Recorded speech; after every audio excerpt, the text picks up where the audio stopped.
ایسے ہی اگر سیر کی نسبت حضور کی طرف ہوتی تو معاندین یعنی اعتراض کرنے والے یہ کہتے کہ ایک بندہ نے تنہا سفر کیا، بندہ ہی کی تو نگاہ ہے، کچھ دیکھا ہوگا، کچھ نہ دیکھا ہوگا، کچھ سمجھا ہوگا، کچھ نہ سمجھا ہوگا، تو رب کریم نے اس سیر کی نسبت اپنی طرف کر دی تاکہ سیر میں کسی قسم کی نقص کا شبہ نہ رہ جائے۔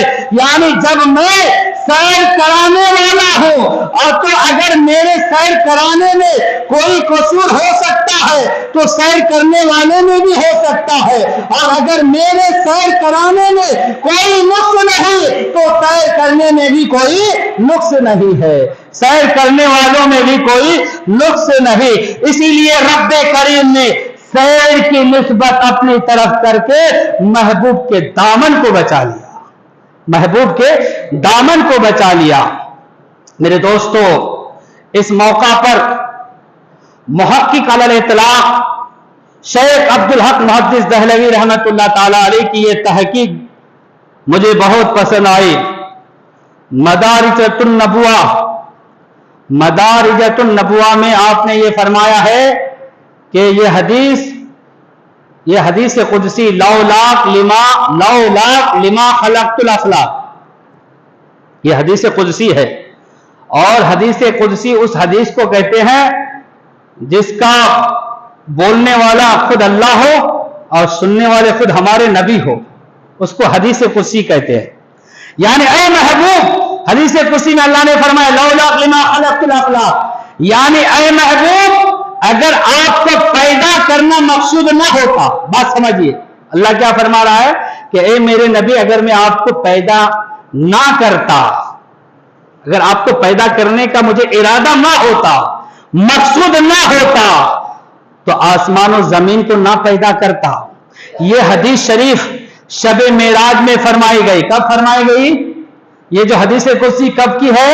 شب معراج کی ہے، اور یہ حدیث قدسی شب معراج میں فرمائی گئی، جس میں اس شبہ کا، اس ڈاؤٹ کا ازالہ ہے۔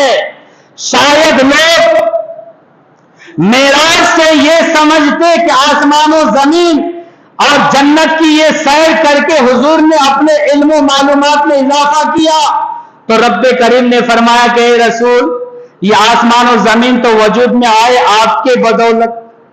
کوئی یہ نہ سمجھے کہ حضور شب معراج میں جنت دیکھے تو حضور کی شان بڑھ گئی، آسمان دیکھے تو حضور کی شان بڑھ گئی، نہیں، بلکہ جنت کو جو شان ملی اس کی وجہ یہ ہے کہ حضور جنت میں گئے اور اپنا قدم رکھا، حضور کے قدم پڑنے سے یہ جنت کی شان بڑھ گئی۔ جنت میں جانا یہ حضور کی شان نہیں ہے۔ وہی بتا رہے ہیں کہ آسمان و زمین تو وجود میں آئے آپ کی بدولت، ان کی عظمت و شرافت تو آپ کے قدم ناز کی وجہ سے ہے، ہاشا و کلا، آپ کے ان سے عظمت و برتری نہیں۔ یہ معراج تو آپ کی سیر و تفریح ہے۔ معراج کیا ہے؟ سیر و تفریح ہے۔ اس لیے کور باطن یہ خیال نہ کرے کہ عرش و جنت و آسمان کی سیر سے حضور کو عظمت حاصل ہوئی، بلکہ حقیقت پوچھئے تو جناب سرور کائنات نے جنت و عرش کو اپنے قدم ناز سے رون کر صاحب معراج بنایا۔ جنت اور عرش کو حضور نے اپنے قدموں سے روند کر صاحب معراج بنایا ہے۔ حضور جنت میں تشریف لے گئے تو یہ حضور کی معراج نہیں بلکہ معراج جنت ہے۔ یہ حضور کی معراج نہیں بلکہ یہ معراج جنت ہے۔ حضور عرش اعظم پر تشریف لے گئے تو یہ حضور کی معراج نہیں بلکہ یہ عرش کی معراج ہے۔ یہی ہے معراج، بلکہ یہ عرش کی معراج یہی ہے کہ وہ آج معراج والے کا تلوا چوم کر خود صاحب معراج بن جائے، صاحب معراج بن جائے۔ تو پھر حضور کی معراج کیا ہے؟ تو سنیے، حضور کی معراج اللہ تعالیٰ فرماتا ہے ثم دنا فتدلى فكان قاب قوسين او ادنى، یعنی قربت الہی حضور کی معراج ہے، قربت الہی حضور کی معراج ہے، اور صاحب معراج سے قدم بوس ہونا یہ عرش کی معراج ہے۔ مثلا میں آپ کو یہ مثال دے کر سمجھاؤ کہ آپ سے مثلا میں آپ سے ہر وقت دریافت کرتا ہوں کہ عہد عالمگیری ہوتا، یعنی عالمگیری بادشاہ کا زمانہ ہوتا. کس کا زمانہ ہوتا؟ عالمگیر بادشاہ رحمت اللہ علیہ کا زمانہ ہوتا، اور حضرت عالمگیر علیہ الرحمہ آپ کے شہر میں تشریف لاتے، تو آپ کیا فرماتے کہ آج حضرت عالمگیر کی معراج ہے؟ یہ فرماتے کیا؟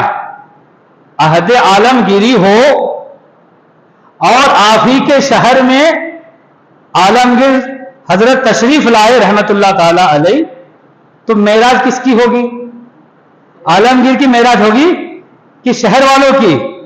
شہر والوں کی، کہ آج وہ اس شہر میں تشریف لائے ہیں. یا آپ فرماتے کہ شہر والوں کی معراج ہے تو یقیناً آپ کی عقل و دانش کا یہی تقاضا ہوتا کہ آپ یہی فرماتے کہ آج شہر کی معراج ہے، کہ زمانے کا بادشاہ آج ہمارے شہر میں جلوہ گر ہے. اسی طرح رب کریم نے فرمایا کہ اے رسول، اگر آپ کو پیدا کرنا منظور نہ ہوتا تو آسمان و زمین، عرش و کرسی، دوزخ و جنت کچھ بھی نہ پیدا کرتا. یعنی ان چیزوں کا خالق تو میں ہوں، مگر مالک تم کو بنا دیا ہوں. خالق تو میں، جنت کو پیدا کرنے والا میں، عرش کو پیدا کرنے والا میں، جنت و دوزخ کو پیدا کرنے والا میں، مگر مالک تم کو بنایا ہوں. لہذا لوگوں مالک جنت جنت میں جائے تو جنت کی معراج ہے یا مالک جنت کی؟ جنت کی معراج ہے نا، مالک جنت کی نہیں. جنت بھی ہمیں اسی لیے پیاری ہے چونکہ وہ مسکن ہے میرے محبوب کا. جنت ہمیں کیوں پیار ہے؟ کہ وہ میرے آقا کی رہنے کی جگہ ہے. جنت کو بھی جنت بنایا حضور ہی کے قدم ناز نے. ایک سوال پیدا ہوتا ہے کہ اسرا کو ثلاثی مجرد سے ثلاثی مزید فی باب افعال میں لا کر خود ہی متعدی بنا لیا گیا ہے، تو پھر اسرا کے بعد بھی عبدہ میں با کیوں لایا گیا؟ تو اس لیے کہ با کا ایک خاص فائدہ یہ بھی ہوتا ہے کہ لازم کو متعدی بنانے کے لیے لاتے ہیں. مثلا ذہب اللہ بنورہم، یعنی لے گیا اللہ ان کے نور کو. باوجود کہ ذہبا ثلاثی مجرد سے ہے جس کا ترجمہ کیا جاتا ہے گیا یا جاتا ہوگا، مگر باقی وجہ سے یہ متعدی ہو گیا. اب جس کے معنی لے جانا ہو گئے، تو جبکہ اسرا خود ہی متعدی ہے تو با کے لانے سے کیا فائدہ؟ با کے لانے سے کیا فائدہ؟ تو اس کا جواب یہ ہے، دیکھیے جواب، با یہاں پر با جو ہے تادیہ کے لیے نہیں ہے بلکہ مصاحبت کے لیے ہے، ساتھ کے لیے ہے. با کس کے لیے ہے؟ ساتھ کے لیے ہے، مصاحبت کے لیے ہے. یعنی سیر کرانے والا خود سیر کرنے والے کے ساتھ ہے. سیر کرنے والا تنہا نہیں ہے. سیر کرانے کی نسبت دو طریقے پر ہوتی ہے. ایک تو اس صورت میں کہ سیر کرانے والا خود جانے والے کے ساتھ ہو.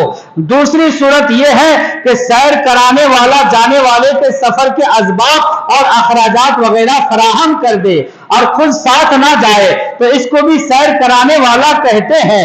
مثلا ایک سیٹ صاحب کے عطا کردہ روپیے سے آپ نے حج کیا اور آپ سے یہ دریافت کیا گیا کہ آپ کو کس نے حج کرایا، تو جواباً آپ نے فرمایا کہ فلاں سیٹھ نے.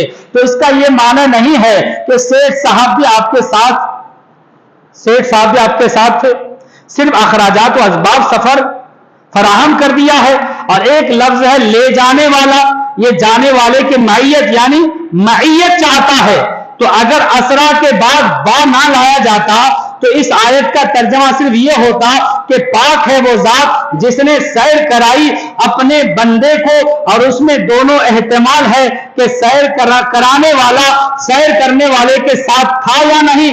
مگر جب اسرا کے بعد با لایا گیا، مصاحبت کا لایا گیا، تو اب آیت کا یہ ترجمہ ہو گیا کہ پاک ہے وہ ذات جو لے گیا اپنے بندے کو، اور یہ طے ہو چکا ہے کہ لے جانے والا وہیں پر بولا جاتا ہے جبکہ لے جانے والا جانے والے کے ساتھ ہو. لے جانے والا جانے والے کے ساتھ ہو، تو طے ہو گیا